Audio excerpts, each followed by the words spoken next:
Shalom, Bapak Ibu yang dikasih oleh Tuhan, kembali dengan seri pengajaran tentang Roh Kudus yang penting, yaitu untuk mengetahui apakah hidup saudara dan saya disertai oleh Roh Kudus atau tidak, yaitu tanda kamu disertai Roh Kudus. Video yang kelima, yang saya beri judul, Roh Kudus akan memimpin kamu ke dalam seluruh kebenaran. Yohanes pasal 16 ayat 13. Tetapi apabila ia datang, yaitu Roh kebenaran, ia akan memimpin kamu ke dalam seluruh kebenaran.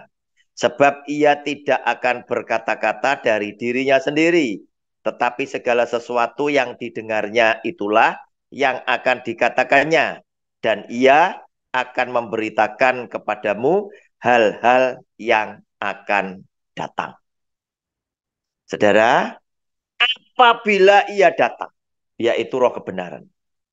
Kita tahu, bukankah di hari Pentakosta dia sudah datang?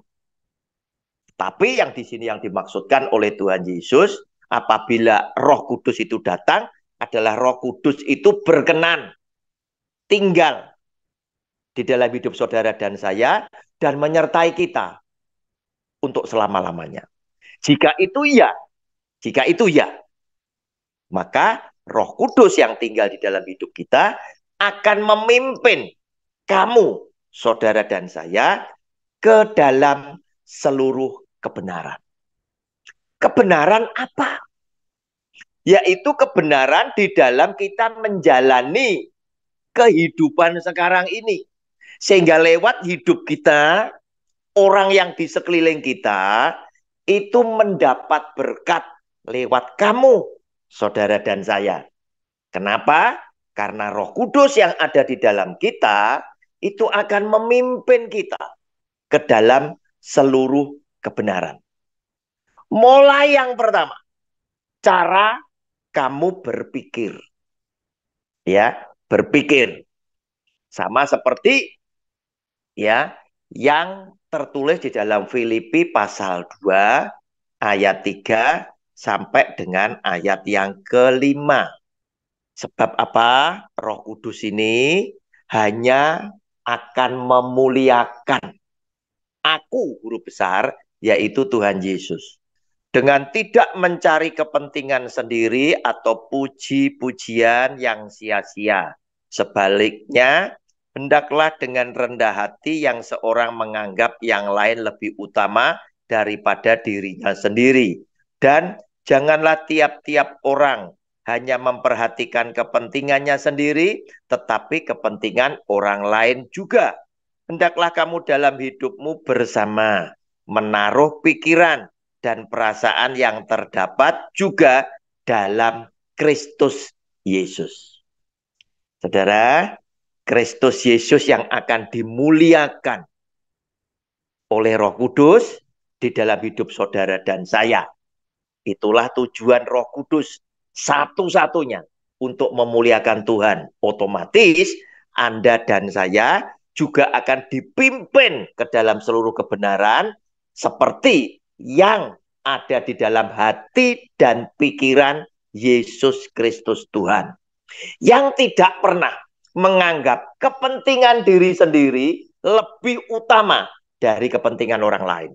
Tetapi sebaliknya, Yesus Kristus Tuhan selalu mengutamakan kepentingan orang lain lebih utama daripada dirinya. Sehingga sampai-sampai dia berkenan mati di atas kayu salib bagi dosa dunia.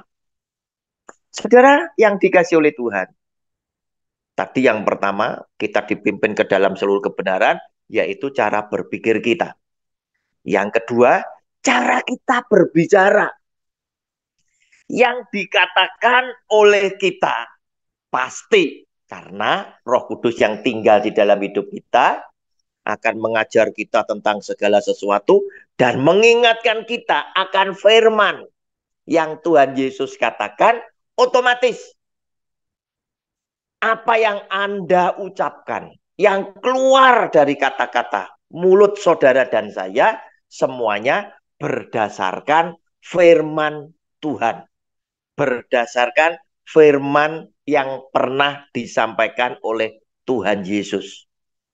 Tidak pernah berbohong, ya, tidak pernah berdusta, saudara dan saya, tidak pernah menyampaikan ajaran yang tidak tertulis dalam kitab suci dengan macam-macam bahasa-bahasa yang muluk-muluk, dongeng-dongeng dan lain sebagainya. Semuanya selalu berdasarkan Alkitab, firman Tuhan yang tertulis. Saudara, kemudian karena kita tidak pernah berdusta, kita tidak pernah berbohong, maka muncul satu konsekuensi, yaitu cara saudara dan saya bersikap, bertindak, menjalankan hidup ini. Selalu ingin memuliakan nama Tuhan Yesus, kita konsekuen dengan apa yang kita sampaikan. Kita juga akan berusaha, dipimpin oleh Roh Kudus, menjadi pelaku akan firman Tuhan. Menjadi pelaku akan firman Tuhan. Contohnya siapa? Contohnya adalah hidup para rasulnya. Yang 12 ditambah satu rasul lagi, yaitu Paulus, ditambah para murid-murid. Luar biasa. Mereka hidup walaupun di tengah tekanan. Tetapi konsekuensi mereka, komitmen mereka ada di atas segalanya. Mereka hidup benar. Mereka memberitakan Injil Kristus. Dan mereka pun juga berani ambil risiko atas Injil yang mereka beritakan. Yaitu mereka dibenci oleh ahli Taurat, oleh orang Farisi, imam-imam kepala bangsa Yahudi, tokoh-tokoh agama, karena mereka menyampaikan kebenaran firman Allah. Nah, saudara, di zaman sekarang juga seperti itu.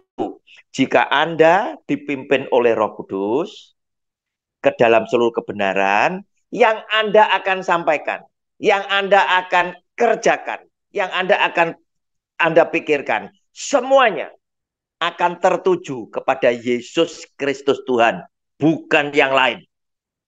Karena itu, siap-siap Anda menjadi orang yang dibenci oleh banyak orang yang ngerti kitab suci. Sebab Tuhan Yesus pun dulu juga dibenci oleh ahli Taurat, orang Farisi, tokoh-tokoh agama, hingga mereka menyuarakan satu suara, yaitu salibkan dia.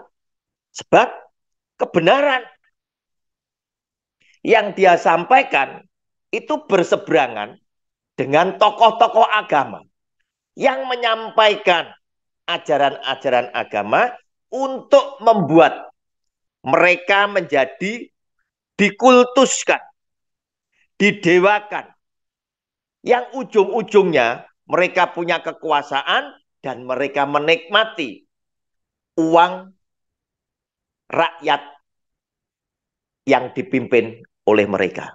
Saudara, hati-hati. Nah, saudara, ketika muncul contoh para rasul tadi, tentunya Anda akan bertanya, bagaimana dengan Yudas? Dari 12 rasul, satu muncul pengkhianat, dan Yudas kemudian digantikan, supaya jumlah bilangannya tetap 12, digantikan oleh Matias, yang undiannya kena Matias. Bagaimana dengan Yudas? Nah, saudara, hati-hati. Hati-hati. Pengalaman Yudas itu boleh menjadikan kewaspadaan buat kita. Jangan-jangan di saat seperti ini, di zaman modern ini, ada banyak pelayan-pelayan Tuhan, hamba-hamba Tuhan, pemberita firman Tuhan, yang punya roh seperti Yudas. Ya, yang punya roh seperti Yudas. Nampaknya baik, ya, nampaknya baik. Tetapi Tuhan tahu tentang isi hatinya. Saudara, kita lihat Yohanes pasal 12 ayatnya yang ke-3 sampai dengan yang ke-6 lebih dulu. Maka Maria mengambil setengah kati minyak narwastu murni yang mahal harganya, lalu meminyaki kaki Yesus dan menyekanya dengan rambutnya. Dan bau minyak semerbak di seluruh rumah itu.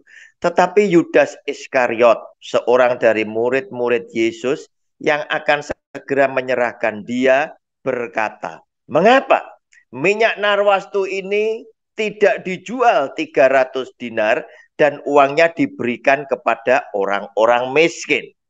Hal itu dikatakannya bukan karena ia memperhatikan nasib orang-orang miskin, melainkan karena ia adalah seorang pencuri. Ia sering mengambil uang yang disimpan dalam kas yang dipegangnya. Ada banyak kata-kata manis dari Yudas yang mungkin hari ini pun ada juga pelayan-pelayan Tuhan yang punya roh seperti Yudas.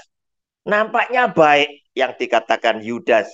Dia seakan-akan mengatakan, jangan lakukan pemborosan dengan minyak yang mahal itu. Bukankah minyak itu bisa dijual 300 dinar dan uangnya bisa dipakai untuk membantu orang miskin.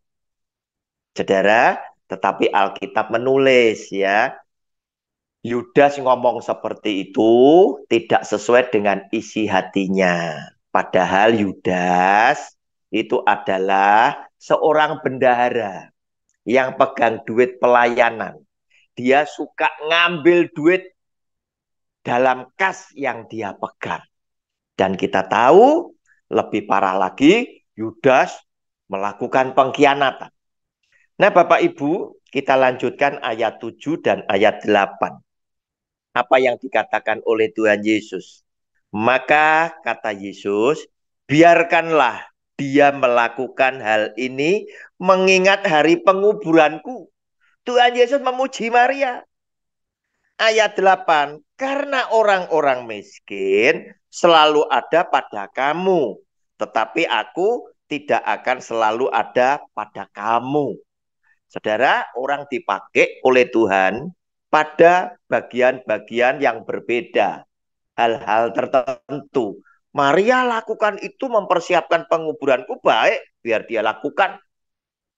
Bahkan nama Maria jadi tercatat di dalam Alkitab karena dia mempersiapkan penguburan Tuhan Yesus.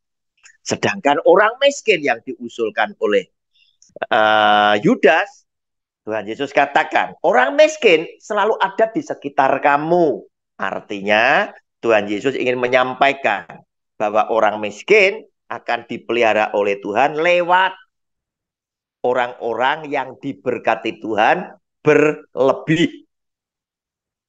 Supaya lewat orang berlebih, orang miskin ini terpelihara. Dan Anda melakukannya untuk kemuliaan nama Tuhan. Saudara, lebih jauh lagi, Yudas ternyata menjual Tuhan Yesus dengan apa? Dengan 30 keping uang perak.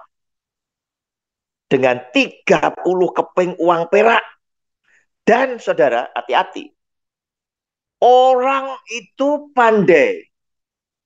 Dengan kemunafikannya menunjukkan seakan-akan dia baik. Dia tidak jahat. Tetapi Tuhan Yesus tahu. Dan dia bilang, Yudas, dengan ciuman kamu menyerahkan anak manusia. Yudas datang bersama dengan pasukan orang Romawi, bangsa Romawi yang akan menangkap Tuhan Yesus. Dan Yudas sudah memberikan kode. Dia bilang, orang yang aku cium, itulah yang engkau harus tangkap. Nah, saudara, hati-hati. Cara menjual zamannya Yudas itu nampak kasar. Ya, demi 30 keping uang perak, Yudas rela sampai hati menyerahkan Yesus sebagai Tuhan dan gurunya untuk ditangkap.